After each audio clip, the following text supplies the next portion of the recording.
어둠 속에서 점토는 말한다. 수천 년 동안 침묵했던 목소리가 오늘 밤 당신에게 속삭인다. 펜실베이니아 대학 박물관의 한 방. 온도와 습도가 정밀하게 조절된 보관실 안에 작은 점토판 하나가 놓여 있다. CBS 2204라는 목록 번호가 붙은 이 물건은 겉보기엔 그저 부서지기 쉬운 진흙 조각에 불과하다. 하지만 그 표면에 새겨진 서령 문자를 따라가면 당신은 기원전 2000년경 메소포타미아의 어느 사원 도서관으로 인도된다. 그곳에서 서기관은 촛불 아래 앉아 떨리는 손으로 도시의 죽음을 기록했다. 그는 신화를 쓰고 있지 않았다. 그는 목격담을 남기고 있었다. 오늘 밤 우리는 불타는 도시들의 기억 속으로 걸어 들어간다. 소돔과 고모라, 우루와 니프루, 그리고 텔엘 함맘이라는 이름으로 오늘날 알려진 폐허. 이 도시들은 한순간에 사라졌다. 포위전도 없었고 기근도 없었고 점진적 쇠퇴도 없었다. 그저 하늘에서 내려온 불과 폭풍, 그리고 그 후에 침묵만이 남았다. 고대의 목소리들은 반복해서 같은 것을 말한다. 폭풍이 왔다고. 하늘에서 무기가 떨어졌다고. 신들조차 두려워했다고. 수천 년 동안 학자들은 이것을 종교적 과장이라 여겼다. 신의 분노를 표현하는 시적 은유라고. 하지만 점토 아래 묻힌 유리화된 토기를, 섭씨 2000도 이상의 열에 녹아내린 벽돌을, 순간적으로 파편화된 인간의 뼈를 보았을 때 우리는 멈춰 서서 다시 묻게 된다. 그들은 무엇을 보았는가? 수메르의 도시 예가는 독특한 문학 장르다. 그것은 서사시도 아니고 찬송도 아니다. 그것은 상실의 기록이다. 집단적 슬픔의 문서다. 우르를 위한 애가, 니프루를 위한 애가, 에리두를 위한 애가. 각각의 텍스트는 도시가 파괴되었을 때 생존자들이 느꼈던 공포와 혼란을 전한다. 그들은 신에게 묻는다. 왜냐고? 무엇이 잘못되었느냐고. 하지만 답은 없다. 단지 파괴의 묘사만 있을 뿐이다. 텍스트는 임상적이라 할 만큼 구체적이다. 폭풍은 남쪽에서 왔다. 하늘은 어두워졌다. 불이 비처럼 내렸다. 사람들은 집 안에서 죽었다. 거리는 시체로 가득 찼다. 신전은 무너졌다. 소금이 땅을 덮었다. 그리고 세대가 지나도 그 땅에서는 아무것도 자라지 않았다. 이것은 전쟁의 묘사가 아니다. 전쟁에는 적이 있고 포위가 있고 협상이 있고 항복이 있다. 하지만 여기엔 그 무엇도 없다. 단지 하늘에서 내려온 무언가가 있을 뿐이다. 갑자기 전면적으로, 그리고 돌이킬 수 없이 우리는 오랫동안 이것을 이해하지 못했다. 아니, 이해하려 하지 않았다. 고대인들은 과장하는 경향이 있다고 우리는 믿었다. 그들은 자연 현상을 신의 개입으로 해석한다고. 하지만 만약 그들이 정확히 자신들이 본 것을 기록하고 있었다면 어떨까? 만약 그들의 언어가 그들이 목격한 물리적 현실을 표현할 수 있는 유일한 어휘였다면, 오늘 밤 우리는 그 가능성 속으로 걸어 들어간다. 점토판과 폐허, 성서와 과학, 신화와 물리학 사이의 경계에서 우리는 답을 찾으러 가는 것이 아니다. 우리는 질문을 듣기 위해 간다. 그리고 그 질문들 속에서 어쩌면 우리 자신에 대한 무언가를 발견할지도 모른다. 기억은 사라지지 않는다. 그것은 점토 속에, 재 속에, 이야기 속에 남는다. 그리고 조용한 밤 우리가 귀 기울일 때 그것은 다시 말을 건넨다. 자, 이제 함께 시작하자. 사막의 새벽으로, 무너진 성벽으로, 그리고 불타버린 도시의 기억 속으로. 사해의 북동쪽 요르단 계곡의 가장자리에 텔 엘 함맘이라는 이름의 언덕이 있다. 멀리서 보면 그것은 그저 자연적인 지형처럼 보인다. 완만한 경사, 건조한 풀, 돌무더기. 하지만 가까이 다가가 땅을 파기 시작하면 당신은 곧 깨닫게 된다. 이것은 언덕이 아니라는 것을, 이것은 무덤이라는 것을. 아니, 정확히는 도시의 무덤이다. 텔 엘 함맘은 중기 청동기 시대, 약 기원전 2000년경에 존재했던 거대 도시의 잔해다. 36헥타르에 달하는 그 규모는 당시 지역에서 가장 큰 정착지 중 하나였다. 고고학자들의 추정에 따르면 약 8,000명의 사람들이 이곳에 살았다. 두껍고 높은 성벽이 도시를 둘러쌌고 그 안에는 궁전 복합체와 신전, 주거지와 작업장이 있었다. 이것은 단순한 마을이 아니었다. 이것은 지역의 중심이었고 권력의 상징이었고 수백 년에 걸쳐 건설된 문명의 절정이었다. 그리고 어느 날 그 모든 것이 끝났다. 발굴 현장을 걷다 보면 당신은 이상한 감각을 느끼게 된다. 시간이 멈춘 듯한 느낌, 무언가가 중단된 채로 남아있다는 느낌. 고고학자들이 파괴층이라 부르는 지층은 1.5m 두께의 재와 숯과 붕괴된 건축 자재로 이루어져 있다. 그 안에서 발견된 것들은 일상의 파편들이다. 토기 조각, 도구, 장신구. 하지만 그것들은 정상적이지 않다. 토기는 유리화되어 있다. 진흙이 녹아 광택 있는 표면으로 변했다. 벽돌은 원래의 형태를 잃고 흘러내린 채 굳어 있다. 금속 물체들은 증발의 흔적을 보인다. 이것은 일반적인 화재의 결과가 아니다. 일반적인 화재는 섭씨 500에서 1000도 정도의 온도에 도달한다. 하지만 여기서 발견된 물리적 증거는 최소 2000도 이상의 열에 노출되었음을 보여준다. 무엇이 그토록 뜨거웠을까? 더 이상한 것은 이 파괴가 순간적이었다는 사실이다. 포위전의 흔적이 없다. 기근의 증거도 없다. 점진적 몰락의 징후도 전혀 발견되지 않는다. 도시는 번영의 절정에서 갑자기 멈췄다. 마치 거대한 손이 내려와 모든 것을 한순간에 쓸어버린 것처럼 인간 유해의 상태는 더욱 섬뜩하다. 뼈들은 극도로 파편화되어 있다. 완전한 형태의 골격은 거의 발견되지 않는다. 대부분은 작은 조각으로 흩어져 있고 일부는 타버렸다. 고고학자들은 조심스럽게 말한다. 이것은 전면적이고 순간적인 사건의 증거라고 탈출의 시간조차 없었던 사건. 사람들은 무엇을 보았을까? 마지막 순간에 하늘에서 무언가가 다가오는 것을 보았을까? 아니면 그저 갑작스러운 빛과 열, 그리고 그 후에 무로 떨어졌을까? 테렐 함맘의 발굴은 20년 넘게 계속되어 왔다. 매 시즌마다 새로운 증거가 나타난다. 하지만 그 증거들은 답보다 더 많은 질문을 낳는다. 왜 이 도시만 파괴되었는가? 주변의 다른 정착지들은 어떻게 되었는가? 그리고 가장 중요한 질문, 무엇이 이것을 일으켰는가? 일부 학자들은 자연재해를 지목한다. 지진, 화산, 혹은 운석 충돌. 하지만 이 지역에는 화산이 없고 지진의 증거도 명확하지 않다. 운석 충돌이라면 크레이터가 있어야 하는데 그것도 발견되지 않았다. 그래서 다른 가설이 제시되었다. 공중 폭발이라는 개념. 운석이나 해성 파편이 대기권에 진입하면서 지표면에 도달하기 전에 공중에서 폭발하는 현상. 이것은 크레이터를 남기지 않지만 엄청난 열과 충격파를 생성한다. 가장 유명한 사례는 1908년 시베리아의 퉁구스카 사건이다. 그때 약 2000평방킬로미터의 숲이 순식간에 불타고 쓰러졌다. 하지만 충돌 구덩이는 발견되지 않았다. 만약 테렐 함맘 상공에서 비슷한 일이 일어났다면 어떨까? 만약 하늘에서 무언가가 터지면서 도시 전체를 섭씨 2000도 이상의 열과 엄청난 충격파로 덮쳤다면 그것은 고대인들에게 어떻게 보였을까? 그들에게 그것은 무엇이었을까? 신의 무기였을까? 하늘에서 내려온 불이었을까? 밤은 깊어지고 우리는 폐허 사이를 걷는다. 바람이 무너진 벽 사이를 지나며 낮은 소리를 낸다.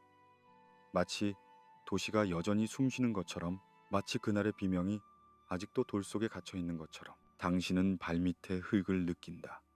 재와 숯이 섞인 흙을. 사람들이 살았던 곳, 일했던 곳, 사랑했던 곳, 그리고 한순간에 모든 것이 끝난 곳. 고요함 속에서 역사는 속삭인다. 그리고 당신은 듣는다. 완전히 이해하지는 못해도, 완전히 설명할 수는 없어도 당신은 그 침묵의 무게를 느낀다. 그리고 그것만으로도 충분하다. 공중에서 터지는 불을 상상해보라. 당신은 아침을 맞이한다. 평범한 하루, 시장으로 가야 하고 일을 해야 하고 아이들을 돌봐야 한다. 하늘은 맑다. 구름 한 점 없이. 그런데 갑자기 빛이 온다. 당신이 평생 본 어떤 것보다 밝은 빛, 태양보다 밝은, 그리고 열. 피부가 타는 듯한 열, 숨을 쉴 수 없을 만큼의 열, 그리고 그 다음엔 소리. 세상이 찢어지는 듯한 굉음. 땅이 흔들리고 건물이 무너지고 모든 것이 불타오른다. 이 모든 것이 몇 초 안에 일어난다. 이것이 공중 폭발이다. 우주에서 날아온 물체, 소행성이나 해성의 파편이 대기권에 진입할 때 엄청난 압력과 마찰을 받는다. 대부분은 그냥 타버린다. 유성이 되어 사라진다. 하지만 때때로 충분히 큰 물체가 충분히 빠른 속도로 들어오면 그것은 지표면에 도달하기 전에 폭발한다. 대기의 저항이 물체를 압박하고 내부 응력이 한계에 도달하고 그것은 공중에서 산산조각 난다. 그 순간 방출되는 에너지는 상상을 초월한다. 수 메가톤의 TNT에 해당하는 힘, 핵폭탄과 비슷한 수준의 파괴력. 하지만 방사능은 없다. 단지 순수한 운동 에너지가 열과 충격파로 변환될 뿐이다. 1908년 6월 30일 시베리아 퉁구스카 강 근처에서 이것이 일어났다. 목격자들은 하늘을 가로지르는 불덩이를 보았다. 그리고 거대한 폭발, 약 2,000평방킬로미터의 숲이 순식간에 쓰러졌다. 나무들은 방사형으로 뻗어 누워 있었다. 폭발 중심에서 멀어지는 방향으로. 하지만 크레이터는 없었다. 물체는 땅에 닿지 않았다. 그것은 지상 5에서 10km 상공에서 폭발했다. 만약 이것이 도시 위에서 일어났다면 어땠을까? 텔레르 함맘에서 발견된 증거는 학자들에게 이 가능성을 제시했다. 유리화된 물질, 녹아내린 건축 자재, 극도의 고온에 노출된 흔적. 하지만 충돌 크레이터는 없다. 그렇다면 공중 폭발이 유력한 설명이다. 연구팀은 더 깊이 파고들었다. 그들은 미세 구형체를 찾았다. 이것은 매우 높은 온도에서 물질이 녹아 공중에서 식으며 형성되는 작은 구 모양의 입자다. 운석 충돌이나 핵 폭발에서 흔히 발견된다. 테렐 함맘의 파괴층에서 이것들이 대량으로 발견되었다. 또한 금속의 증발 흔적도 있었다. 일부 금속 물체는 완전히 사라졌고 단지 증기가 응결된 미세한 입자만 남았다. 이것은 섭씨 2000도를 훨씬 넘는 온도를 의미한다. 하지만 가장 논란이 된 것은 충격 석영이었다. 이것은 석영 광물이 극도의 압력에 노출되었을 때 형성되는 특수한 구조다. 일반적으로 운석 충돌이나 핵 폭발에서만 발견된다. 연구팀은 테렐 함맘에서 이것을 발견했다고 주장했다. 2021년 그들은 권위 있는 학술지에 논문을 발표했다. 제목은 충격적이었다. 사해 근처의 중기 청동기 시대 도시를 파괴한 공중 폭발에 대한 증거. 논문은 상세한 물리적 분석과 함께 이 사건이 성서의 소돔과 고모라 이야기의 기원일 수 있다고 조심스럽게 제안했다. 학계의 반응은 뜨거웠다. 일부는 흥분했다. 오랜 신화가 실제 사건에 기반했을 가능성이라니. 하지만 다른 이들은 회의적이었다. 방법론에 문제가 있다고, 충격 석영 확인이 부정확하다고, 대안 설명이 충분히 고려되지 않았다고 비판은 거세졌다. 다른 연구자들이 샘플을 재검토했고 일부는 다른 결론에 도달했다. 충격 석영이라고 주장된 것이 사실은 다른 자연적 과정의 결과일 수 있다고. 고온의 증거는 인정하지만 그것이 반드시 공중 폭발을 의미하지는 않는다고. 2025년 논문은 결국 철회되었다. 학술지 편집부는 방법론적 문제와 불충분한 증거를 이유로 들었다. 연구팀은 실망했지만 동시에 조심스러웠다. 그들은 여전히 뭔가 극단적인 일이 일어났다고 믿었다. 하지만 그것이 정확히 무엇이었는지는 아직 확실하지 않다고 인정했다. 철회는 끝이 아니다. 그것은 과학적 과정의 일부다. 가설은 제시되고 검증되고 수정되고 때로는 폐기된다. 하지만 물리적 사실들은 남는다. 유리화된 토기는 여전히 존재한다. 녹아내린 벽돌도 그대로다. 극도로 파편화된 인간 유해도 변하지 않는다. 무언가가 테렐 함맘을 파괴했다. 그것은 갑작스럽고 폭력적이고 전면적이었다. 그것이 공중 폭발이었는지 다른 자연 재해였는지 아니면 우리가 아직 이해하지 못하는 무언가였는지는 여전히 열린 질문이다. 그리고 어쩌면 그것이 괜찮다. 모든 답을 가질 필요는 없다. 때로는 질문 자체가 더 중요하다. 질문은 우리를 겸손하게 만든다. 우리가 얼마나 적게 하는지 상기시킨다. 그리고 그 겸손 속에서 우리는 과거를 더 진지하게 대할 수 있다. 밤은 계속되고 당신은 이 가능성들 속을 떠다닌다.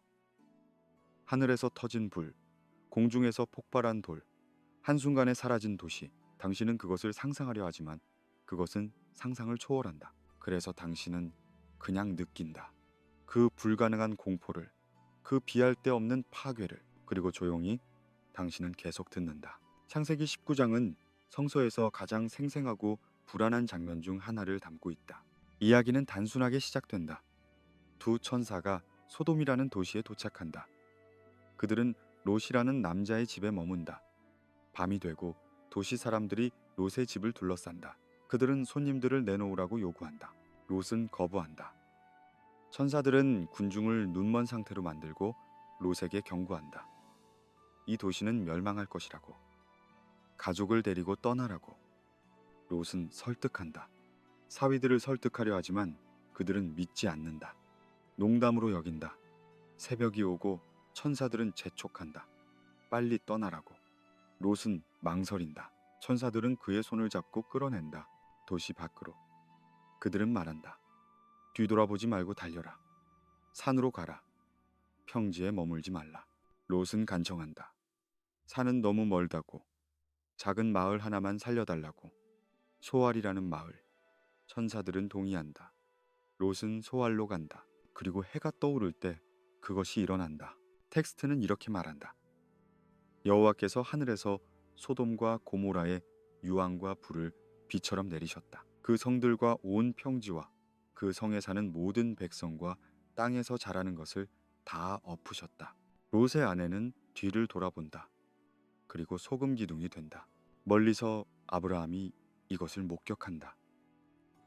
그는 소돔과 고모라가 있던 곳을 바라본다. 온 땅에서 연기가 올라오는 것을 본다. 마치 용광로의 연기처럼 이야기는 끝난다. 도시들은 사라졌다. 평지는 파괴되었다. 생존자는 롯과 그의 두 딸뿐이다. 이 서사를 천천히 뜯어보면 몇 가지 세부 사항이 두드러진다. 첫째, 파괴의 속도. 이것은 장기간의 재난이 아니다.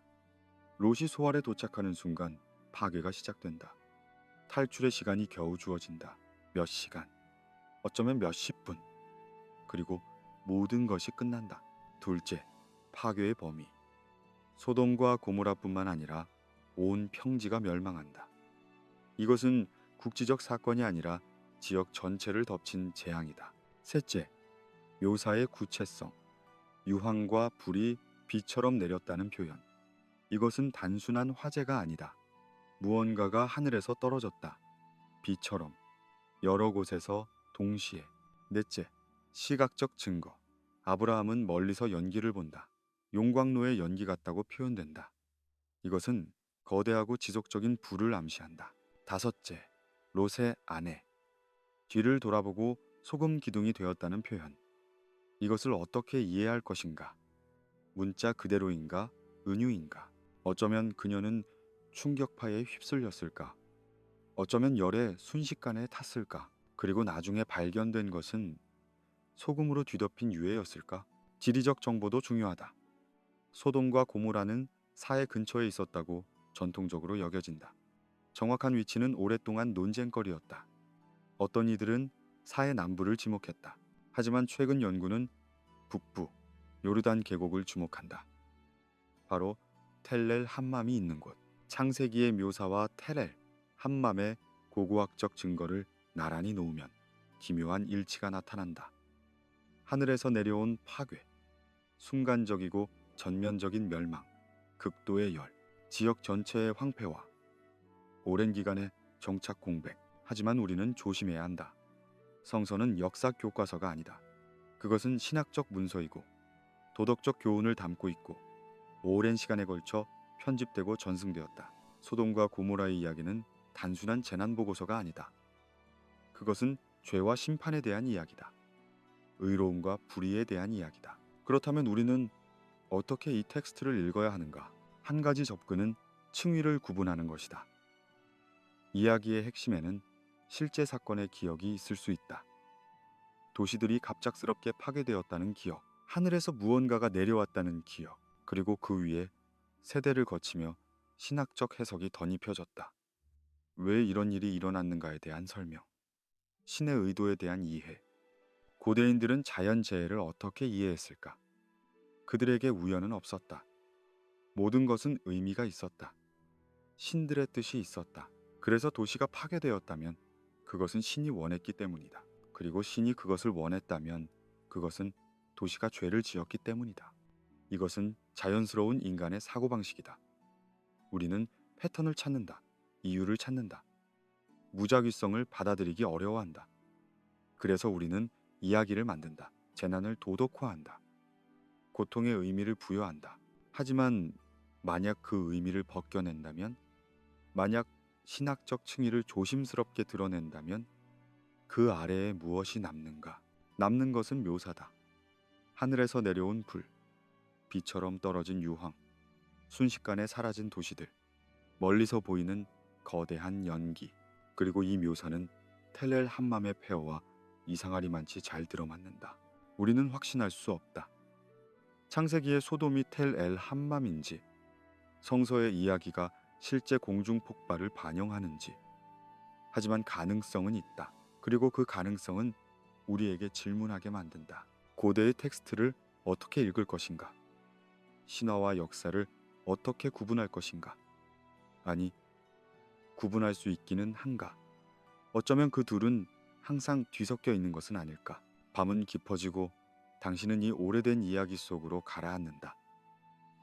롯의 아내가 뒤를 돌아보는 순간을 상상한다. 그녀는 무엇을 보았을까?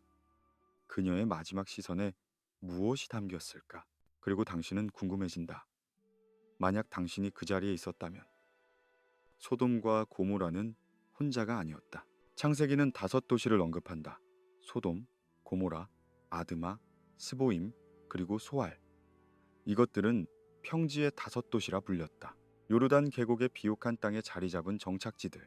그들은 동맹을 맺고 있었고 함께 번영했고 함께 전쟁을 치렀다. 그리고 어느 날 5 중 4이 사라졌다. 고고학적 증거는 이 이야기를 뒷받침하는 듯 보인다. 테렐 함맘 주변 반경 약 25km 내에 여러 중기 청동기 시대 정착지가 있었다. 그리고 그것들은 모두 동시에 갑작스럽게 버려졌다. 점진적 쇠퇴가 아니라 순간적 중단. 마치 스위치를 끈 것처럼. 그 후 이 지역은 수백 년 동안 비어 있었다. 고고학자들은 이것을 정착 공백기라 부른다. 기원전 2000년경부터 약 500년 동안 이 비옥한 땅에 아무도 살지 않았다. 왜일까? 무엇이 사람들을 그토록 오래 멀리하게 만들었을까? 한 가지 실마리는 토양이다. 파괴층 위의 토양 샘플을 분석하면 비정상적으로 높은 염분 농도가 발견된다. 소금. 이것은 농업을 불가능하게 만든다. 식물은 염분이 높은 토양에서 자랄 수 없다. 그리고 물 공급이 오염되면 인간도 살 수 없다. 창세기는 평지 전체가 엎어졌다고 말한다. 그곳에서 자라는 모든 것이 파괴되었다고.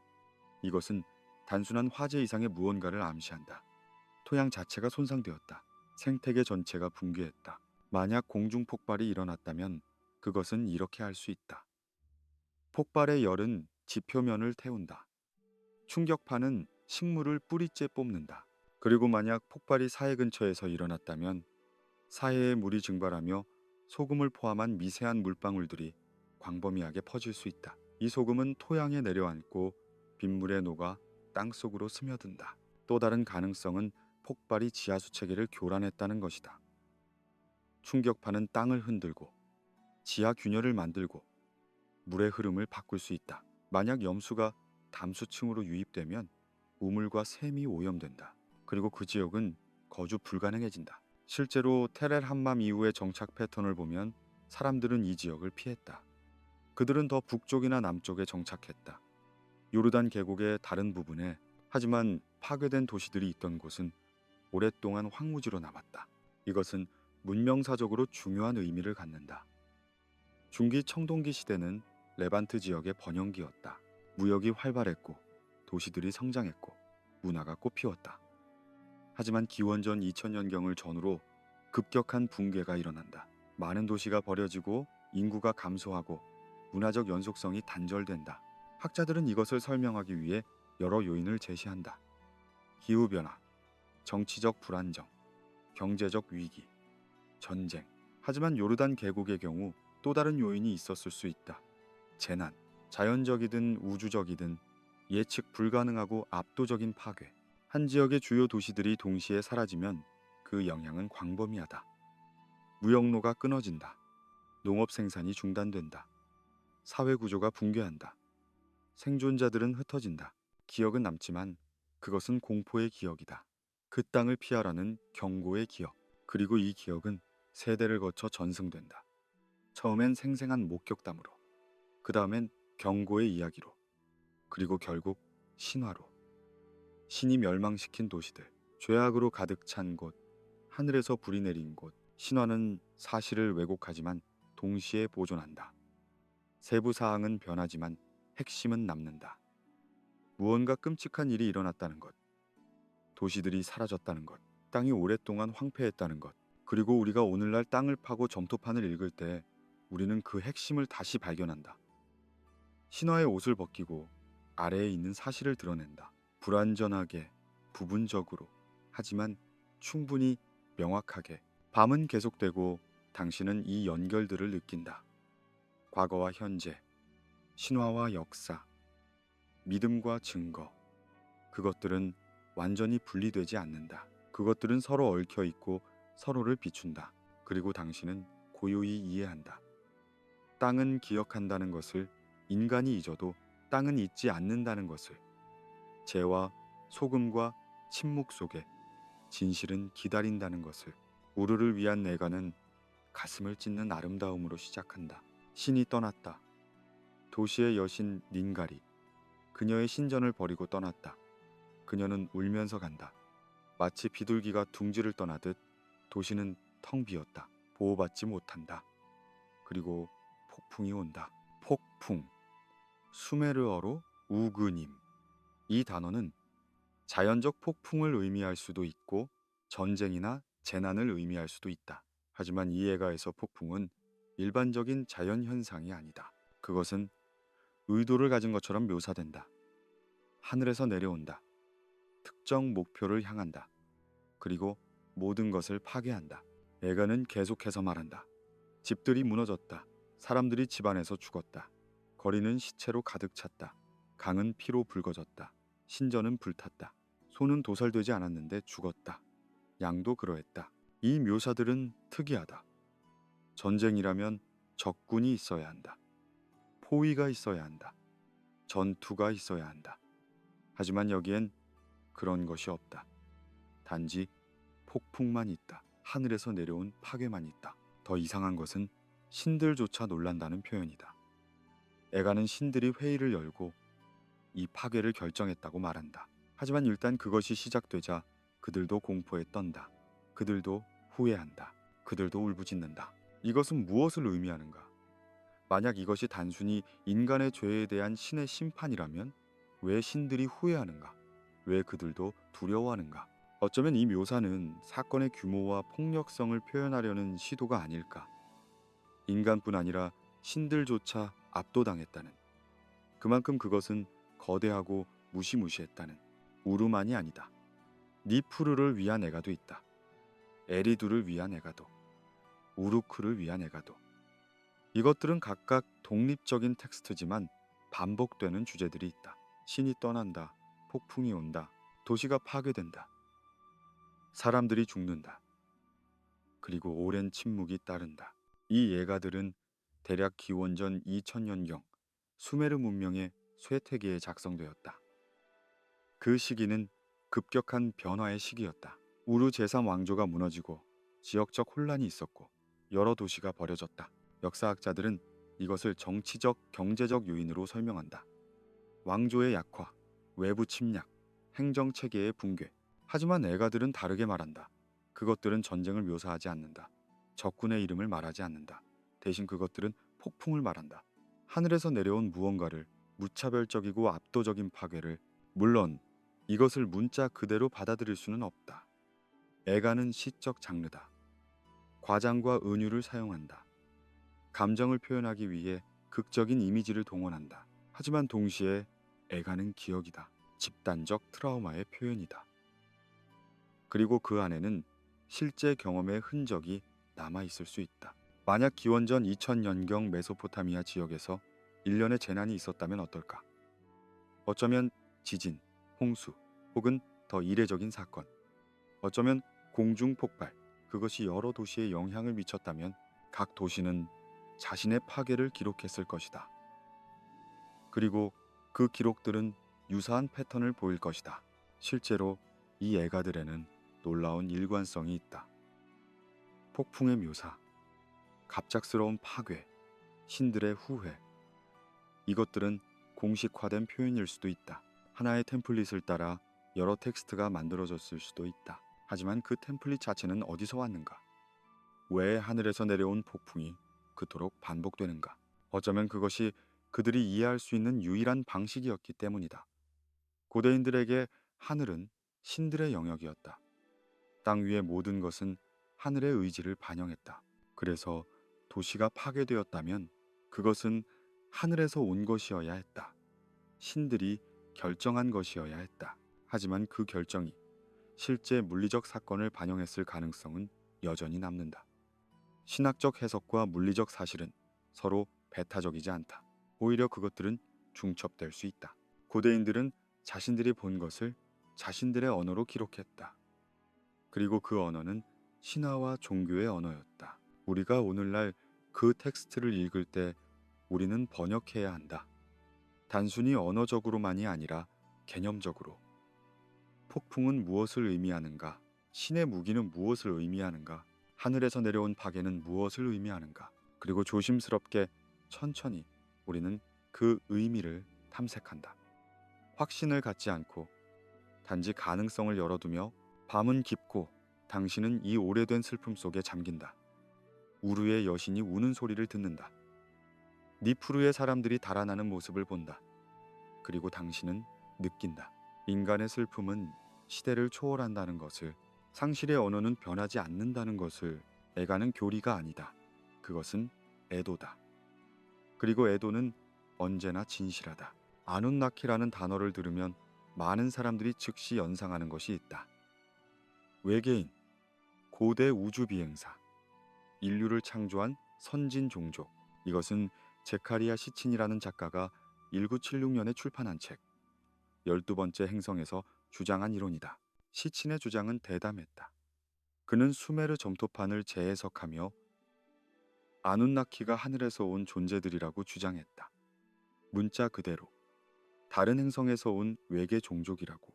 그들은 지구에 와서 금을 채굴했고 노동력이 필요해서 인간을 창조했고 자신들의 지식을 전수했다고. 그리고 때때로 그들은 무기를 사용했다. 고대 텍스트에 나오는 신들의 무기는 사실 첨단 기술이었다고. 시치는 소돔과 고모라의 파괴도 이 관점에서 해석했다. 그것은 신의 심판이 아니라 아눈나키의 무기였다고. 핵무기 같은 것. 그래서 순식간에 도시들이 사라졌고 땅이 오염되었고 방사능이 남았다고. 이 이론은 엄청난 인기를 끌었다. 수백만 부가 팔렸고 수많은 후속 작가들이 이 아이디어를 확장했다. 오늘날에도 인터넷에서 아눈나키를 검색하면 외계인 이론이 지배적이다. 하지만 학계의 반응은 단호했다. 이것은 근거 없는 환상이라고. 수메르어 번역이 잘못되었다고. 시대착오적 해석이라고. 실제로 아눈나키는 수메르 신화에서 명확한 의미를 갖는다. 그들은 신들의 한 집단이다. 하늘의 신과 땅의 신 사이에서 태어난 존재들. 그들은 땅과 지하 세계와 연관된다. 인간의 운명을 결정하고 판결을 내리고 질서를 유지하는 역할을 한다. 하늘에서 왔다는 표현은 공간적 이동이 아니라 신성한 기원을 의미한다. 고대 근동 문화에서 하늘은 신성의 상징이다. 신들은 하늘과 연관된다. 왜냐하면 하늘은 땅 위에 있고 영원하고 변하지 않는 것처럼 보이기 때문이다. 이것을 문자적으로 다른 행성에서 온 것으로 해석하는 것은 메타포와 현실을 혼동하는 것이다. 일곱 무기에 대한 언급도 자주 인용된다. 신화에서 특정 신들은 강력한 무기를 가진 것으로 묘사된다. 이것들은 때때로 번호가 매겨진다. 시치는 이것을 핵무기로 해석했다. 하지만 고대 텍스트를 면밀히 읽으면 이 무기들은 상징적이고 신화적이다. 그것들은 폭풍, 번개, 홍수 같은 자연 현상과 연관된다. 그것들은 신의 힘을 표현하는 시적 장치다. 핵전쟁 가설의 가장 큰 문제는 방사능 증거의 부재다. 만약 고대의 핵무기가 사용되었다면 명확한 방사능 흔적이 남아 있어야 한다. 특정 동위원소의 비정상적 농도, 장기적 오염, 유전적 영향. 하지만 메소포타미아나 요르단 계곡의 고대 유적에서 그런 증거는 발견되지 않았다. 물론 일부 주장자들은 반박한다. 수천 년이 지나면 방사능이 감소한다고. 하지만 핵폭발의 특정 흔적은 매우 오래 지속된다.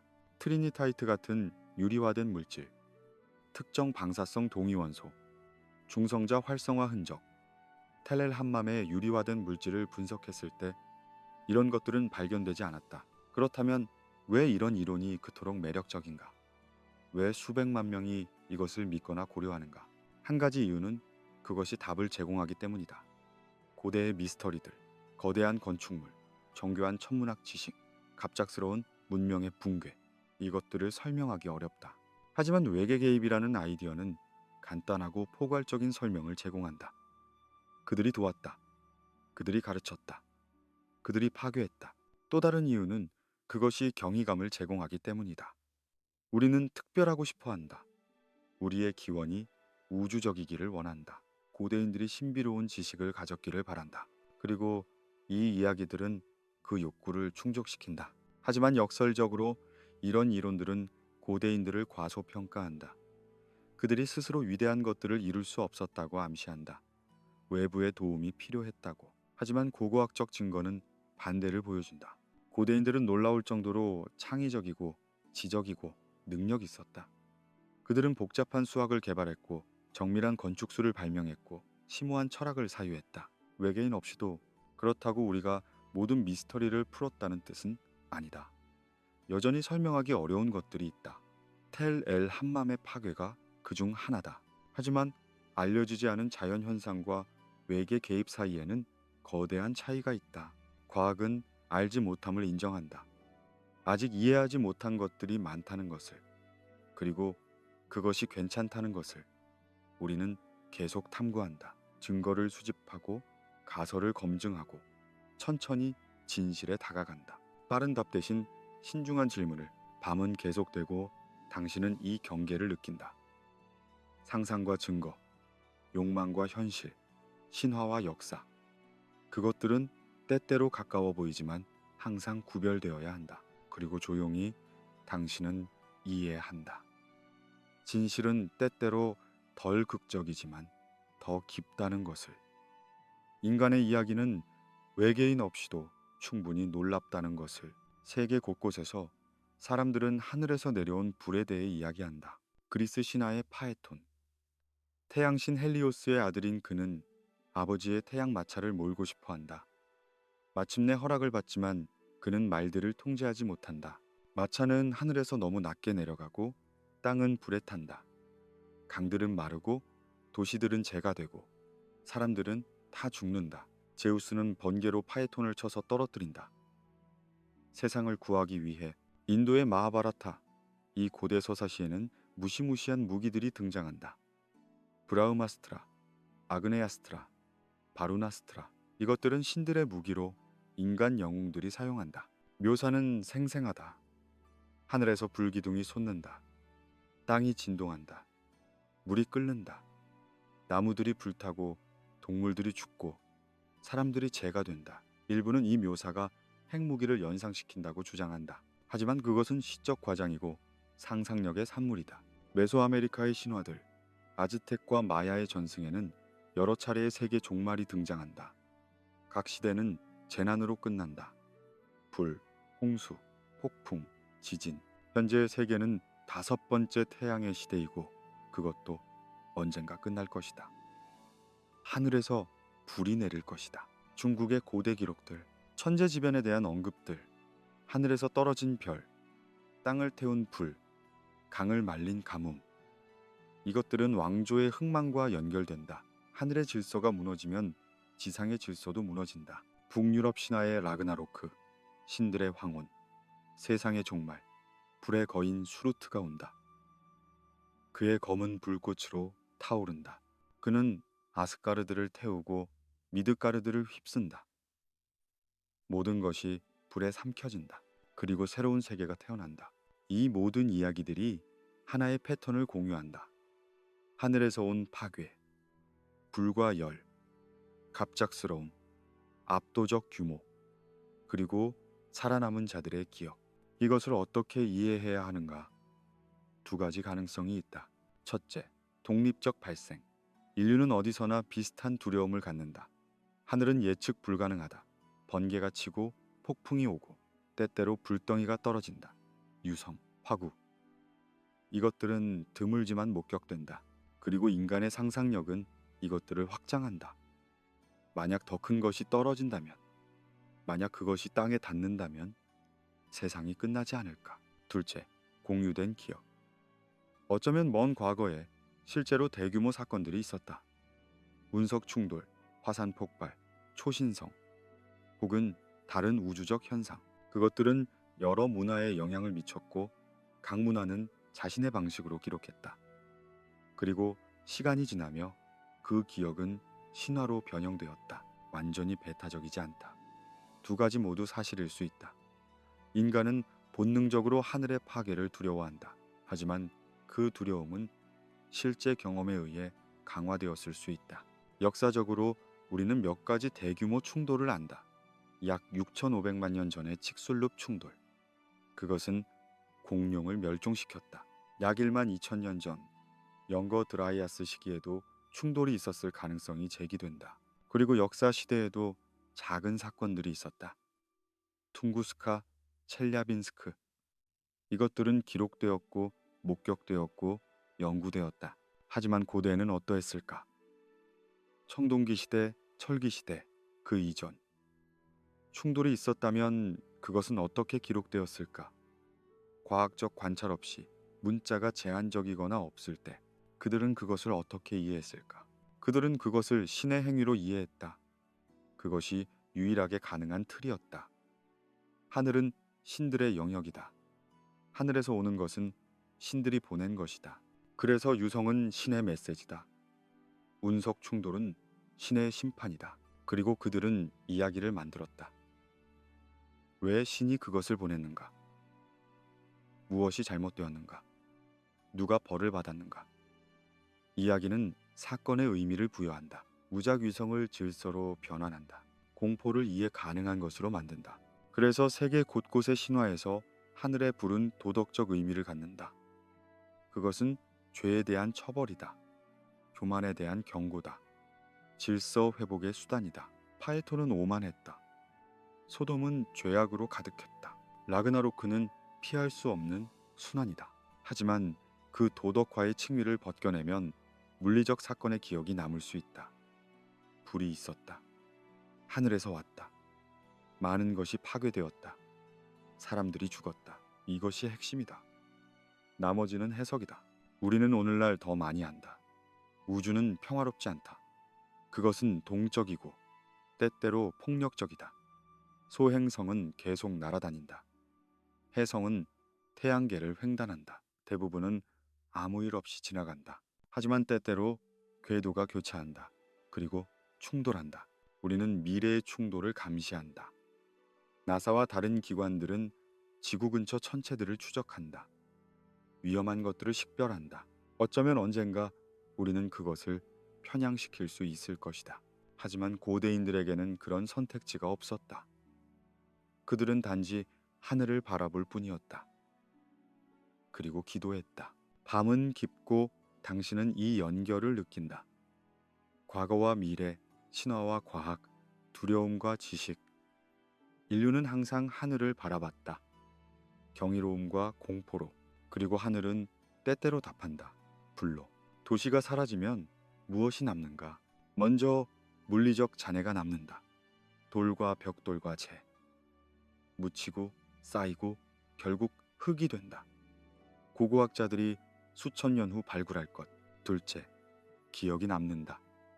생존자들의 기억. 그들은 이야기한다. 무슨 일이 있었는지, 어떻게 탈출했는지, 누가 죽었는지.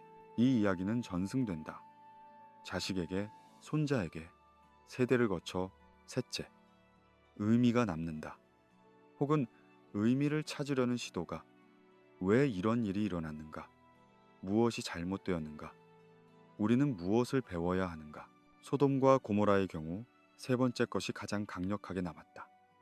물리적 잔해는 오랫동안 알려지지 않았다. 텔 엘 함맘이 소돔일 수 있다는 것은 최근의 발견이다. 기억은 변형되었다. 신화가 되고 경고가 되고 교훈이 되었다. 그리고 의미는 확대되었다. 소돔은 더 이상 단순한 도시 이름이 아니다. 그것은 상징이 되었다. 죄악의 상징, 타락의 상징, 피할 수 없는 심판의 상징. 성서 전체에서 소돔은 반복적으로 언급된다. 예언자들은 그것을 경고로 사용한다.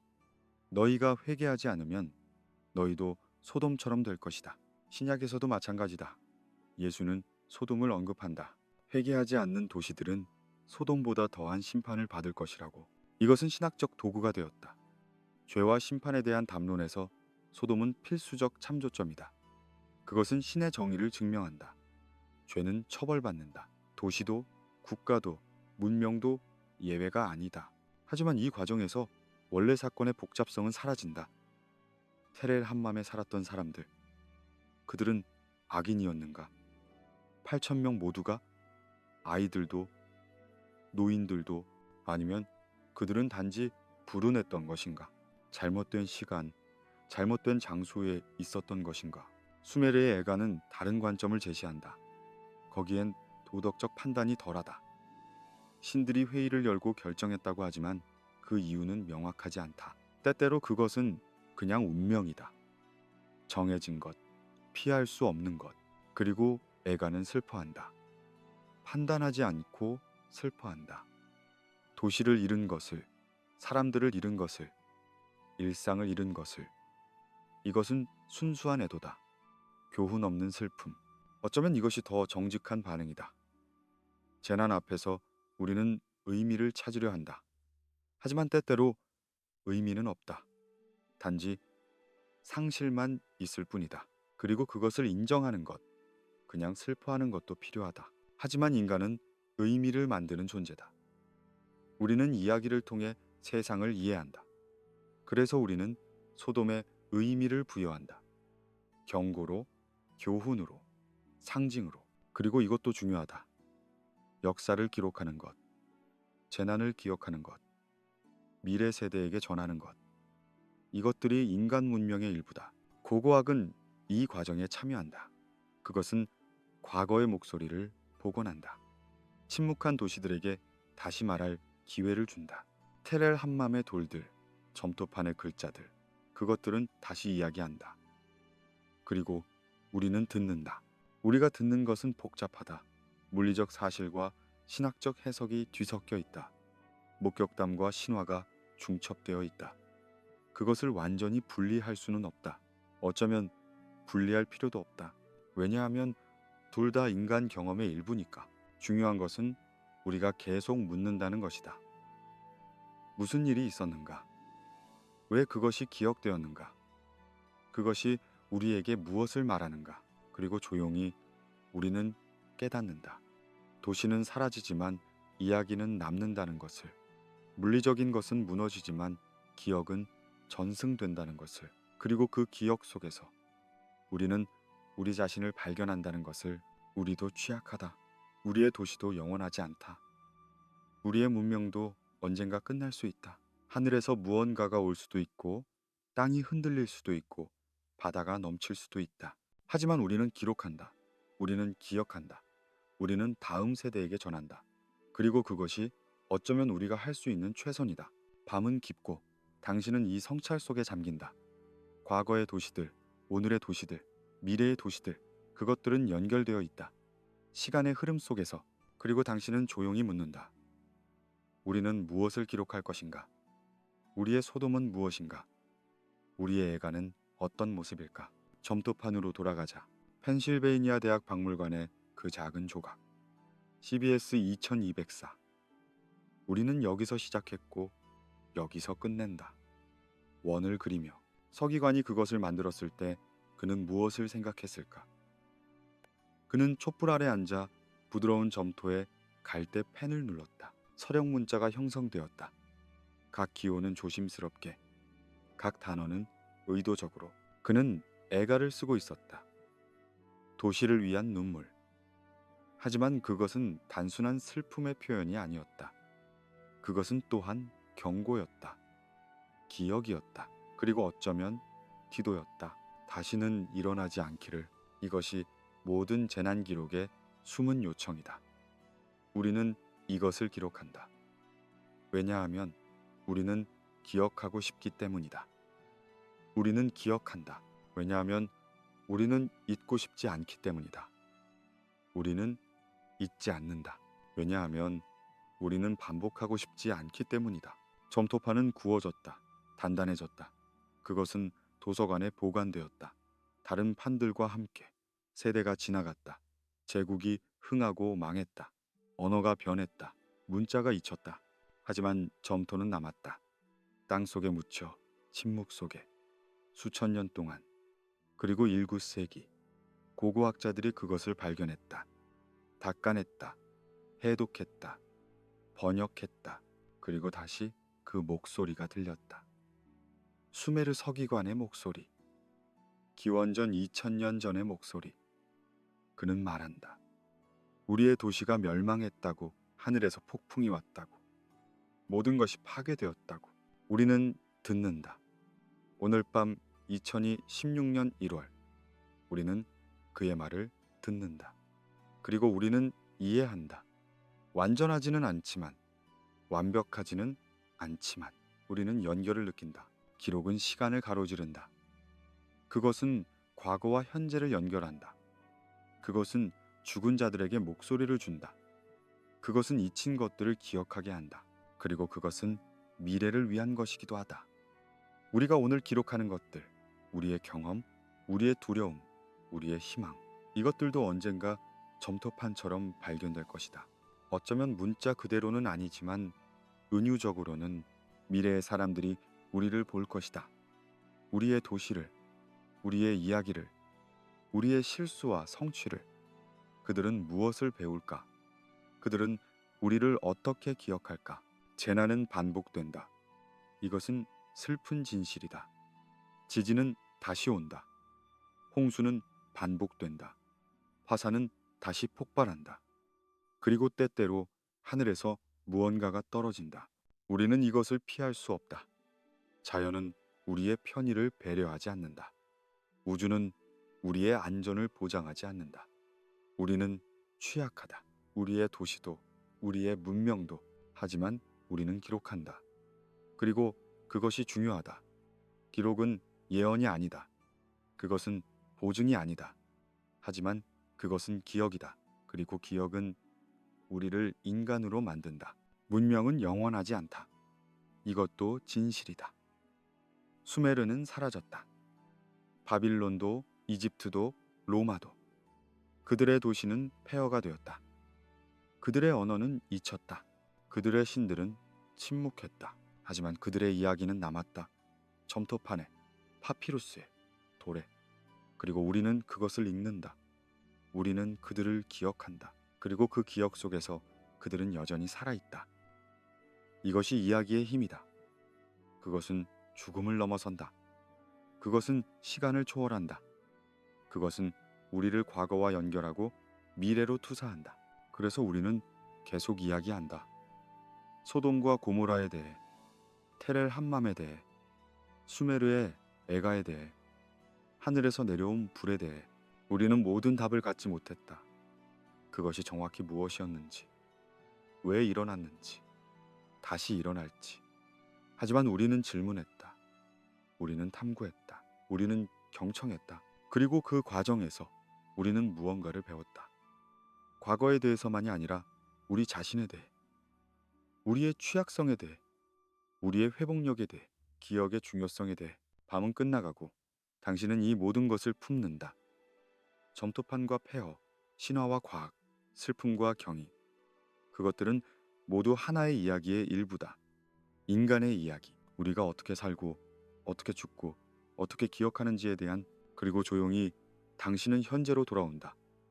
침대의 부드러움을, 어둠의 평화를. 당신은 안전하다. 지금 여기. 하지만 당신은 알고 있다. 그것이 보장되지 않는다는 것을, 그것이 소중하다는 것을. 그래서 당신은 감사한다. 이 순간에, 이 고요함에. 그리고 당신은 쉰다. 과거의 목소리들이 당신을 지켜보는 가운데 이야기는 잠들지 않는다.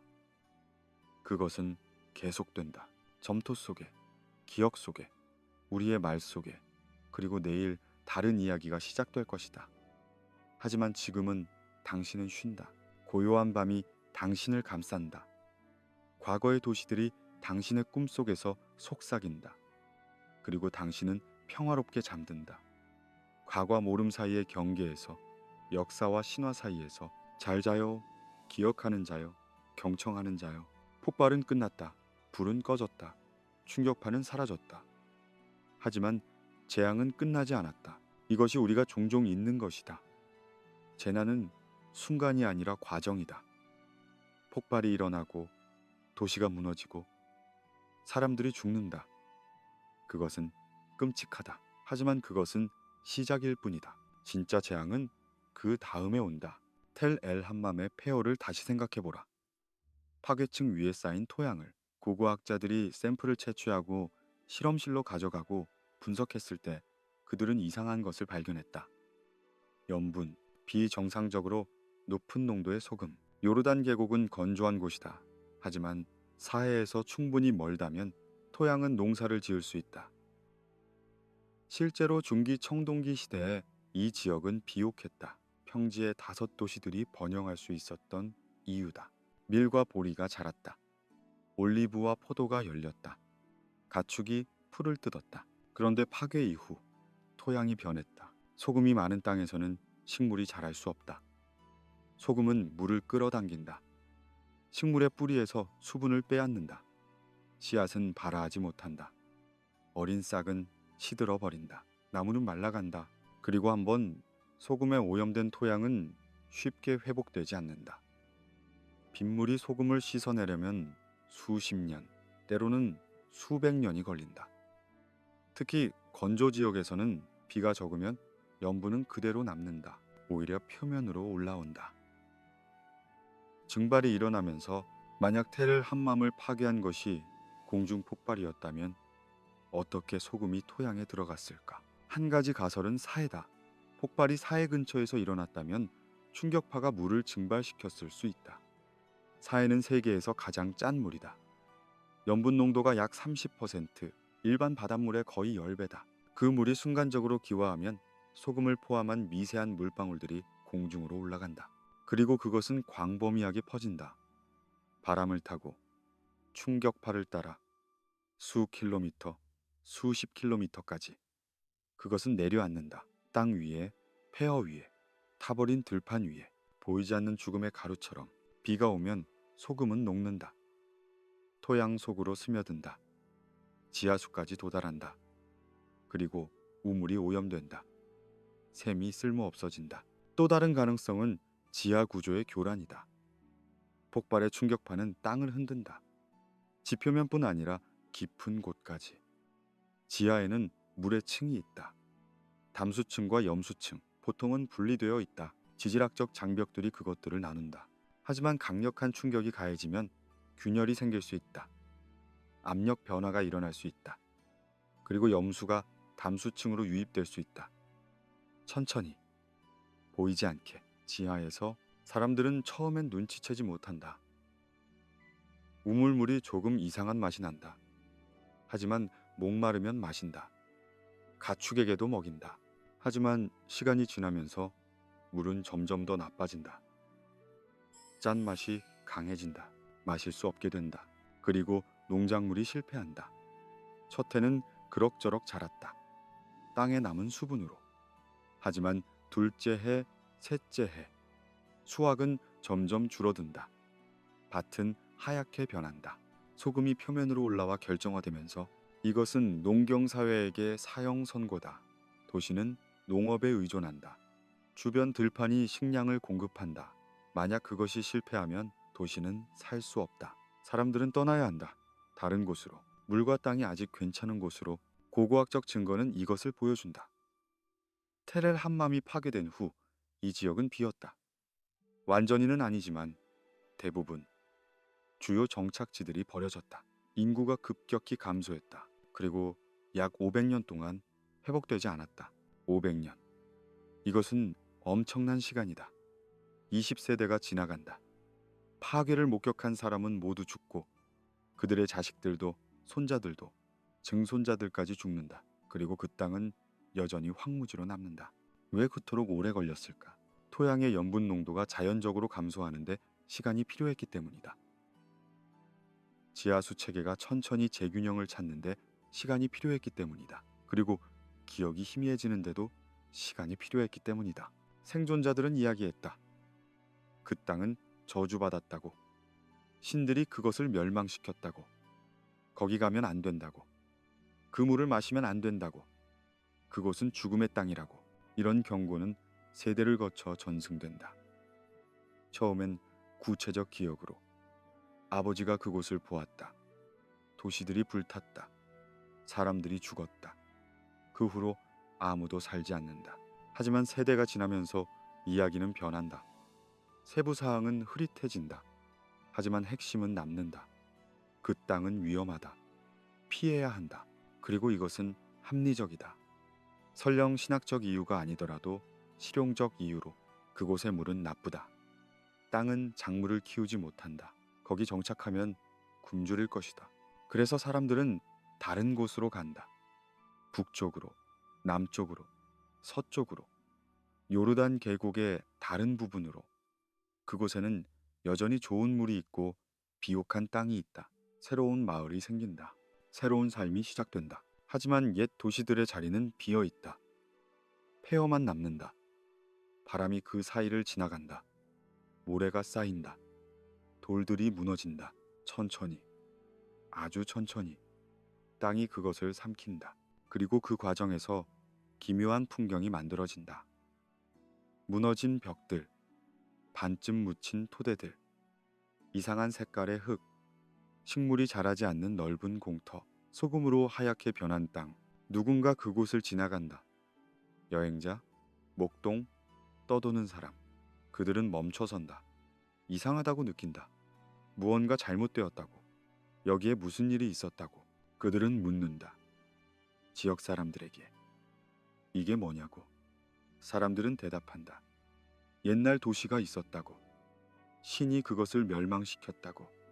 죄악으로 가득 차서, 또는 운명이 그랬다고. 또는 전쟁이 있었다고. 이야기는 다양하다. 하지만 결말은 같다. 파괴. 그리고 여행자는 계속 간다.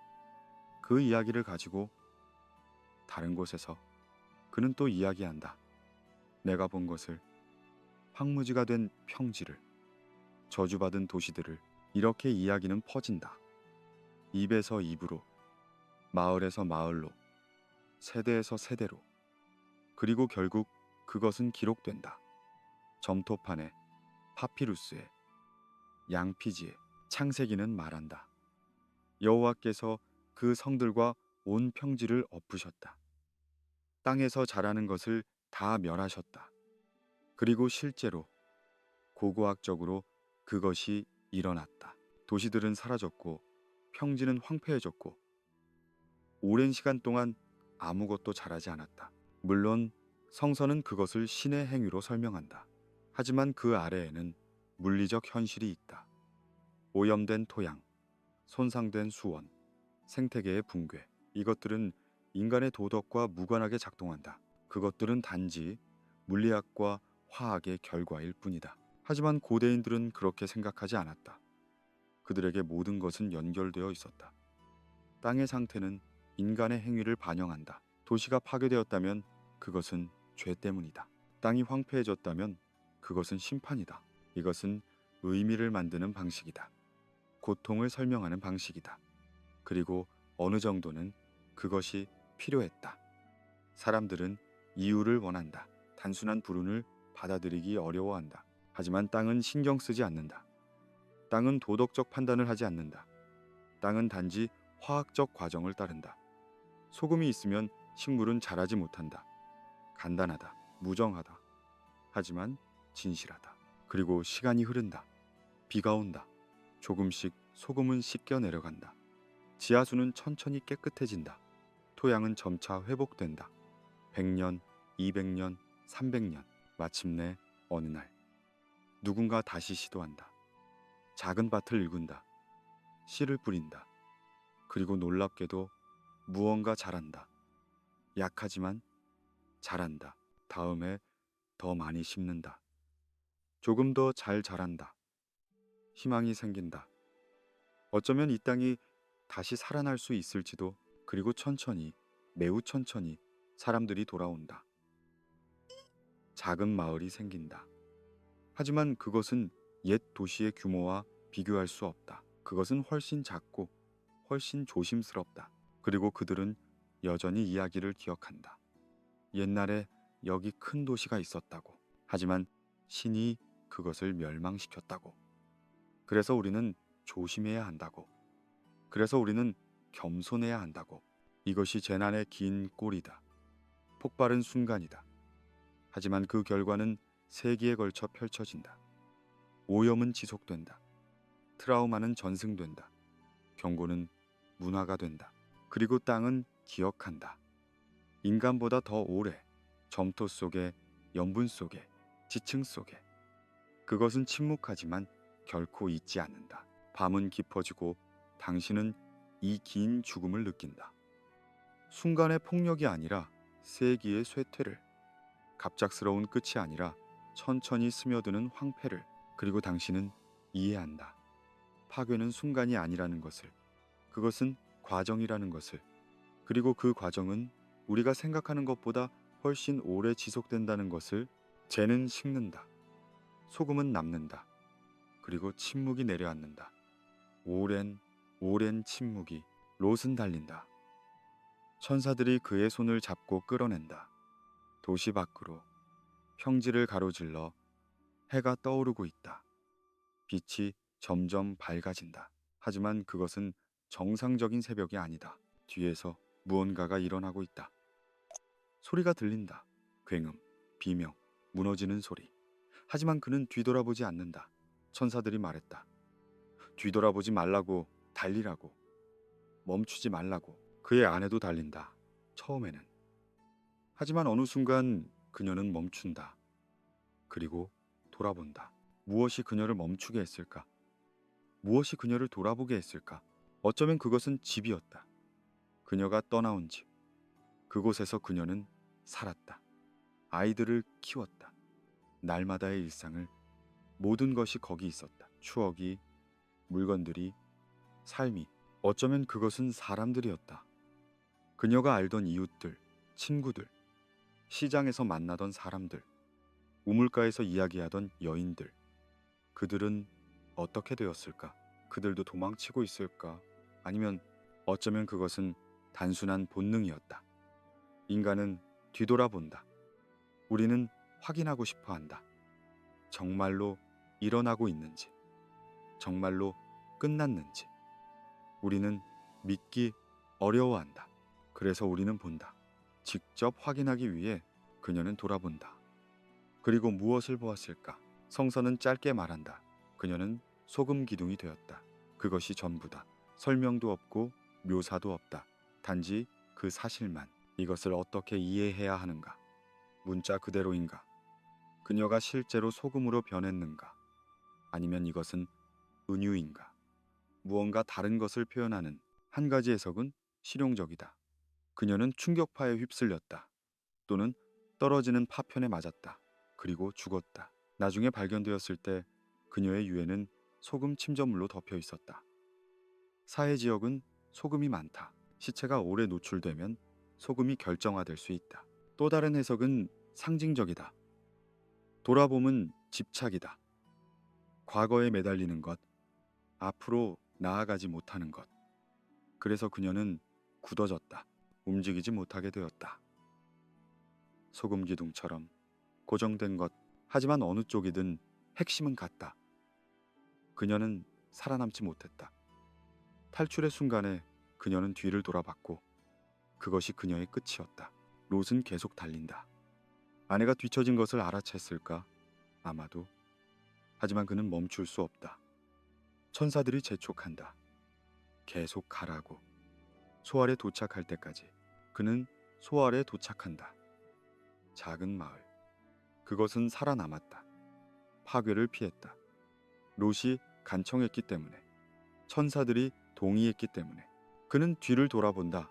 이제는 안전하다. 그는 볼 수 있다. 그리고 그는 본다. 연기가 올라가는 것을 하늘로, 마치 용광로처럼. 그것이 그의 고향이었다. 그것이 그의 삶이었다. 이제 연기일 뿐이다. 그는 무엇을 느꼈을까? 슬픔, 안도, 죄책감, 혼란. 아마 모든 것을 동시에. 생존자의 감정은 복잡하다. 생존자의 죄책감이라는 것이 있다. 왜 나는 살아남았는가? 왜 다른 사람들은 죽었는가? 내가 뭔가 더 할 수 있었을까? 내가 더 견고했어야 했을까? 롯은 시도했다. 그는 사위들에게 말했다. 이 도시가 멸망할 것이라고. 떠나자고. 하지만 그들은 믿지 않았다. 농담으로 여겼다. 그래서 그들은 남았고 죽었다. 롯은 그것을 기억한다. 평생 동안. 그는 자신의 딸들만 데리고 나왔다. 아내는 잃었다. 사위들도 잃었다. 친구들, 이웃들, 알던 모든 사람들. 그는 이제 낯선 사람이다. 소알에서. 그는 난민이다. 집 없는 자, 과거 없는 자. 그의 정체성은 사라진 도시와 묶여 있었다. 이제 그 도시가 없다. 그렇다면 그는 누구인가? 그는 이야기를 한다. 사람들에게 무슨 일이 있었는지. 하지만 그들은 믿기 어려워한다. 도시들이 순식간에 사라졌다고? 하늘에서 불이 내렸다고? 그것은 너무 극적이다. 너무 비현실적이다. 하지만 롯은 본 사람이다. 그는 거기 있었다. 그는 달렸다. 그는 연기를 보았다. 그는 안다. 하지만 아는 것과 믿게 만드는 것은 다르다. 시간이 지난다. 롯은 소알을 떠난다. 성서는 말한다. 그는 소알에 거하기를 두려워했다고. 그래서 그는 산으로 갔다. 동굴에 숨었다. 딸들과 함께. 왜 그는 두려워했을까? 무엇이 그를 고립으로 몰았을까? 어쩌면 그는 또 다른 재난을 예상했다. 소알도 안전하지 않을지 모른다고. 또는 사람들이 그를 이상하게 봤을 수도 있다. 재난을 예언한 자, 유일한 생존자. 그는 불길한 존재였을 수도 있다. 그래서 그는 숨는다. 문명에서 멀어진다. 그리고 거기서 산속 동굴에서 그의 이야기는 더욱 어두워진다. 성서는 그와 딸들 사이의 근친상간을 기록한다. 이것은 충격적이고 비극적이고 깊이 트라우마적이다. 이것을 어떻게 이해해야 하는가? 도덕적 타락인가? 절망의 행위인가? 종족 보존의 본능인가? 아니면 이것도 재난의 일부인가? 재난은 사회 구조를 파괴한다. 규범이 무너진다. 가족이 해체된다. 사람들은 생존 모드로 전환된다. 그 과정에서 평상시라면 상상할 수 없는 일들이 일어난다. 롯과 그의 딸들은 고립되었다. 그들은 세상의 끝에 살고 있다고 느꼈을 수도 있다. 다른 사람이 없다고, 미래가 없다고. 그래서 그들은 행동했다. 왜곡되고 절망적인 방식으로. 이것은 판단하기 어렵다. 우리는 그 상황에 있지 않았다. 우리는 그들의 공포를 느끼지 못했다. 우리는 그들의 고립을 경험하지 않았다. 하지만 우리는 이해하려 할 수 있다. 재난이 사람을 어떻게 변화시키는지, 트라우마가 어떻게 세대를 거쳐 전달되는지, 생존이 어떻게 새로운 종류의 저주가 될 수 있는지. 롯의 이야기는 멸망의 이야기만이 아니다. 그것은 그 후의 이야기이기도 하다. 살아남은 자의 이야기, 계속 살아가야 하는 자의 이야기. 그리고 그는 이야기를 전한다. 아마도 그의 딸들에게, 그들의 자식들에게, 소돔과 고모라에 대해 어떻게 그것들이 멸망했는지, 하늘에서 불이 내렸다고, 아무도 믿지 않았다고, 하지만 그것은 일어났다고. 이 이야기는 퍼진다. 구전으로, 가족에서 가족으로, 세대에서 세대로. 그리고 점차 그것은 변한다. 세부 사항이 추가된다. 해석이 달라진다. 도덕적 교훈이 붙는다. 처음에 그것은 단순한 목격담이었다. 나는 거기 있었다. 나는 보았다.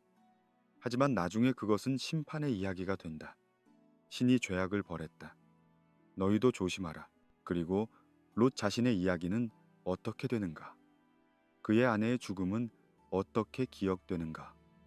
경고로 뒤돌아보지 말라는, 과거에 집착하지 말라는, 명령에 순종하라는. 하지만 그 경고 아래에는 인간적 비극이 있다. 한 여인이 집을 잃었다. 그녀는 돌아보고 싶었다. 단 한 번. 그리고 그것이 그녀의 마지막이었다. 우리는 그녀를 판단하는가 아니면 이해하는가? 우리라면 뒤돌아보지 않았을까? 정말로? 다른 재난들에서도 생존자들은 비슷한 이야기를 한다. 폼페이의 화산 폭발. 사람들은 도망쳤다. 하지만 일부는 돌아갔다. 물건을 가지러, 가족을 찾으러. 그리고 그들은 죽었다. 재에 묻혔다. 히로시마와 나가사키. 폭발을 피한 사람들. 하지만 그들은 돌아왔다. 사랑하는 사람을 찾기 위해. 그리고 그들은 방사능에 노출되었다. 이것은 인간 본성이다. 우리는 연결되어 있다. 사람들에게, 장소에게, 과거에게. 그 연결을 끊기는 어렵다. 설령 생존이 달려 있어도 롯의 아내는 이것을 상징한다. 돌아봄, 집착, 그리고 그 대가. 이것은 경고일 수도 있고 애도일 수도 있다. 또는 둘 다. 밤은 깊어지고 당신은 이 생존자들을 느낀다. 도망친 자들, 살아남은 자들, 계속 살아가야 하는 자들. 그들의 기억은 무겁다. 그들이 본 것, 그들이 잃은 것, 그들이 할 수 없었던 것. 이 모든 것이 그들과 함께 간다. 남은 삶 동안. 그리고 그들은 이야기한다. 왜냐하면 그들은 해야 하기 때문이다. 침묵할 수 없기 때문이다. 기억이 너무 크기 때문이다. 하지만 이야기는 완벽하지 않다. 그것은 부서지고 불완전하고 때때로 모순적이다. 왜냐하면 트라우마는 그렇게 작동하기 때문이다. 그것은 선형적이지 않다. 그것은 혼란스럽고 파편화되고 때때로 설명할 수 없다. 그래서 우리는 조심스럽게 듣는다. 생존자의 말을, 그들의 침묵도. 왜냐하면 침묵도 말하기 때문이다. 때때로 더 크게. 그리고 우리는 기억한다. 도망친 자들을, 뒤돌아본 자들을, 살아남은 자들을. 그들 모두가 이야기의 일부다. 재난의 긴 그림자 속에서 고대 메소포타미아의 많은 텍스트에서 중요한 사건이 일어나기 전에 신들은 회의를 연다. 그들은 모인다. 하늘의 신 아누, 땅의 신 엔닐, 물의 신 엔키, 어머니 여신 린후르삭, 그리고 다른 많은 신들. 아눈나키, 이기기. 그들은 앉는다. 그들은 논의한다. 그들은 결정한다. 이것은 공식화된 장면이다. 수메르와 아카드 문학에서 반복적으로 나타난다. 홍수 이야기에서, 창조 신화에서, 도시 에가에서. 항상 같은 패턴이다. 신들이 모이고 논쟁하고 투표하고 결정한다. 우르를 위한 에가에도 이것이 있다. 텍스트는 말한다. 신들이 회의를 열었다. 그들은 우르의 운명을 결정했다. 도시는 파괴되어야 한다고 엔릴이 그렇게 명령했다. 그리고 다른 신들은 동의했다. 마지못해 하지만 결국 이것은 무엇을 의미하는가? 왜 고대인들은 이렇게 상상했을까? 파괴가 하나의 신이 아니라 신들의 집단적 결정이라고. 한 가지 이유는 정치적이다. 메소포타미아 사회는 복잡했다. 여러 도시 국가들이 있었다. 각각은 자신의 수호신을 가졌다. 우르는 난나달의 신들을 모셨다. 니푸르는 엔니를 모셨다. 에리두는 엔키를 모셨다. 이 도시들은 동맹을 맺기도 하고 전쟁을 하기도 했다. 그리고 그것을 신화적으로 표현할 때 그것은 신들의 관계로 투영되었다. 도시들이 회의를 한다면 신들도 회의를 한다. 도시들이 합의에 도달한다면 신들도 그렇다. 신들의 회의는 인간 정치의 거울이다. 권력 구조, 협상 과정, 집단적 의사결정. 이 모든 것이 신화에 반영된다. 하지만 더 깊은 이유도 있다. 심리적인, 파괴를 설명하는 방식과 관련된. 만약 도시가 멸망한다면 누가 책임지는가? 단 하나의 신인가? 그렇다면 그 신은 폭군이다. 변덕스럽다. 예측 불가능하다. 그것은 두렵다. 하지만 만약 여러 신들이 함께 결정한다면, 논의를 거친다면, 어쩌면 반대 의견도 있었다면, 그렇다면 그것은 덜 자의적이다. 그것은 과정이다. 정당성을 갖는다. 어느 정도는. 그리고 중요하게 그것은 신들도 고통스러워한다는 것을 보여준다. 에가에서 신들은 자신들의 결정을 후회한다. 그들은 운다. 그들은 도시의 파괴를 슬퍼한다. 이것은 그들을 인간화한다. 그들도 완벽하지 않다. 그들도 딜레마를 겪는다. 우르를 위한 에가에서 여신 인간은 특히 비극적이다. 우르는 그녀의 도시다. 그녀는 그것을 떠나고 싶지 않다. 그녀는 회의에서 탄원한다. 제발 우르를 살려달라고. 하지만 엔닐의 결정은 변하지 않는다.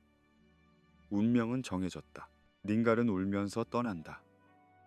그녀는 자신의 신전을 버린다. 그녀는 비둘기처럼 둥지를 떠나듯 간다. 그리고 그녀가 떠난 후 폭풍이 온다.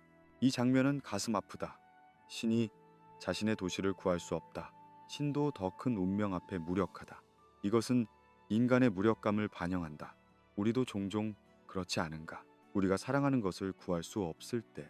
하지만 왜 운명이 그렇게 정해졌는가? 텍스트는 명확한 답을 주지 않는다. 때때로 그것은 죄 때문이라고 한다. 하지만 어떤 죄인지 구체적이지 않다. 때때로 그것은 단지 시간이라고 한다. 도시의 날들이 끝났다고, 정해진 수명이 다했다고.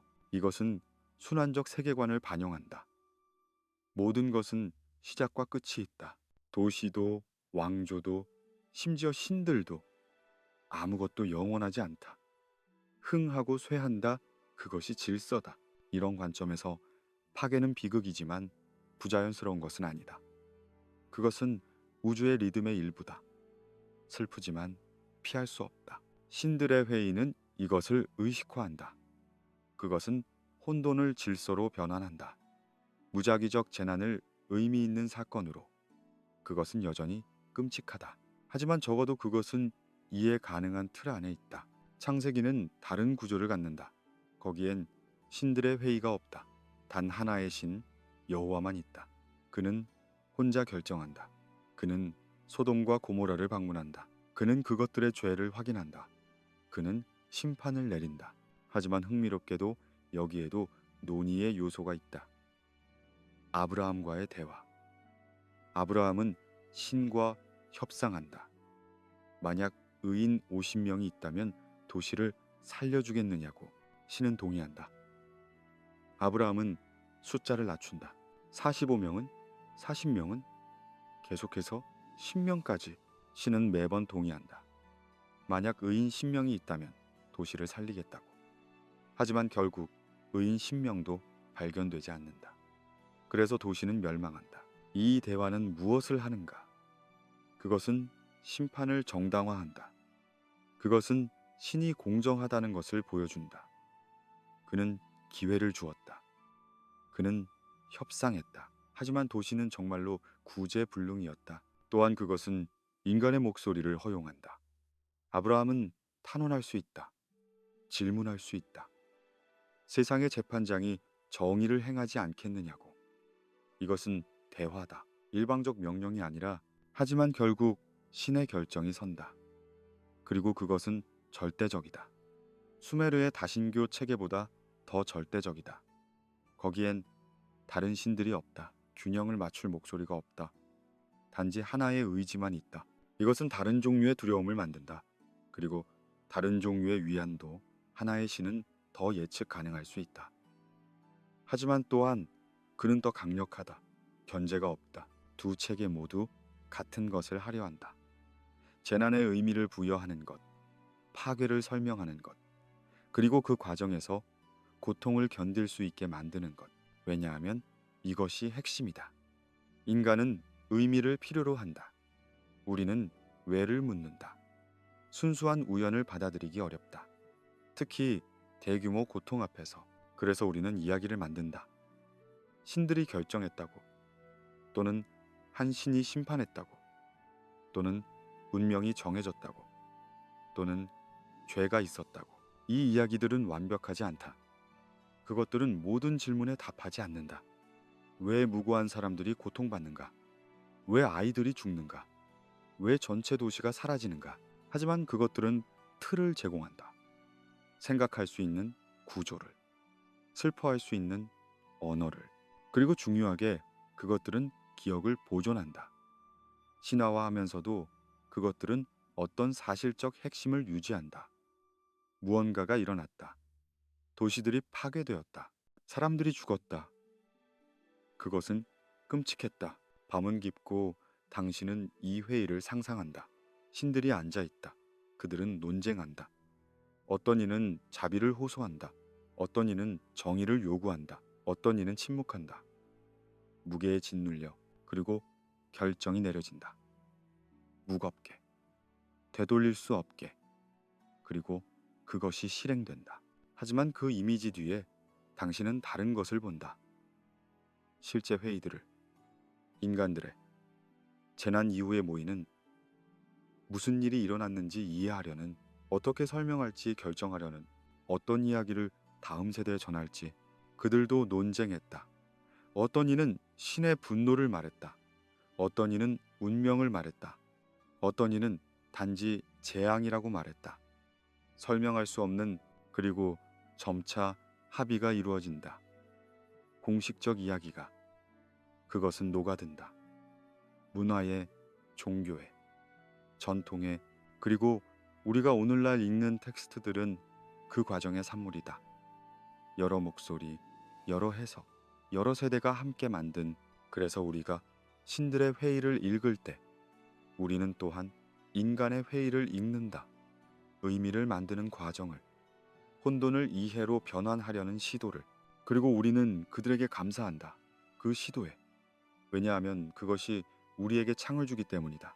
과거로, 그들의 공포로, 그들의 희망으로, 그들의 질문으로. 질문들은 여전히 우리와 함께한다. 왜 고통이 존재하는가? 왜 재난이 오는가? 어떻게 우리는 계속 살아가는가? 고대인들은 신들의 회의로 답했다. 우리는 다른 답을 찾는다. 과학으로, 철학으로, 각자의 신념으로. 하지만 질문 자체는 변하지 않는다. 그리고 그것이 우리를 연결한다. 시간을 가로질러, 문화를 넘어서. 밤은 끝나간다. 신들의 회의는 산회한다. 결정은 내려졌다. 이야기는 전해졌다. 그리고 우리는 여전히 조용히 듣고 있다.